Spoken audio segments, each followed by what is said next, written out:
Before we begin to build any visualizations, we have to understand how to connect to data. This is an important step because if we fail to do this correctly, we run the risk of having inaccurate results in our reports and in our dashboards. So the first thing we want to look at is the process of connecting to data. Now at the time of this recording, Microsoft has well over 80 different options, 80 different types of data to which we might make a connection.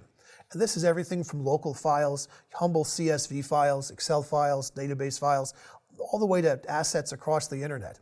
These can be subscription information-based systems. This can be Amazon Redshift, it could be Facebook, it could be LinkedIn, any of these sorts of services. So just at the very end of the 90s, when we thought we had all of our data put onto our data servers, the internet really takes off and explodes with e-commerce. And now we have data in all these different places, and we need to know how to talk to all of it. Well, being able to model all that data a little bit beyond what we're going to do today.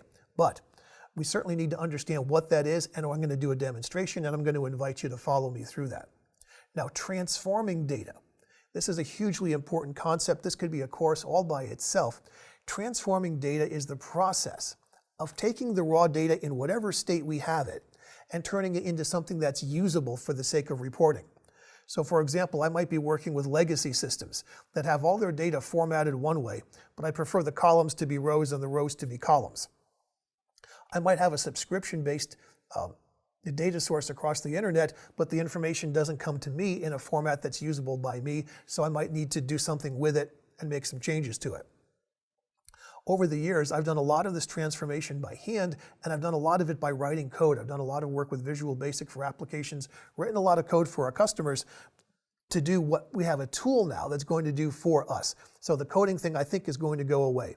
We used to call this data scrubbing years ago, and it was a way of working with data to get it ready. But for now, we just need to know what it is. It's a way of preparing the data in case we get it in a format where we can't use it. Now, data modeling is a little bit beyond what we can do with this course. This is a beginner course. But we can take multiple sources from multiple locations, and we can relate all of that together, get the data modeled in such a way that it really sits in one place, and then we can report against that. Database users, you're going to be very familiar with this. Those of you who are just getting into Power BI, this is going to be a newer concept for you. So there's a group of people that I lovingly call my recovering Excel users, and you know who you are, because you've pushed Power Pivots and pivot tables about as far as you're going to push them, and you just don't know what to do next, and so here you are, right? So welcome aboard, you're in the right class. Finally, when we get our data in place, this is where we explore and we analyze and we create dashboards and we share this stuff with our colleagues, and then we can try to begin to answer business-related questions and produce the answers we want.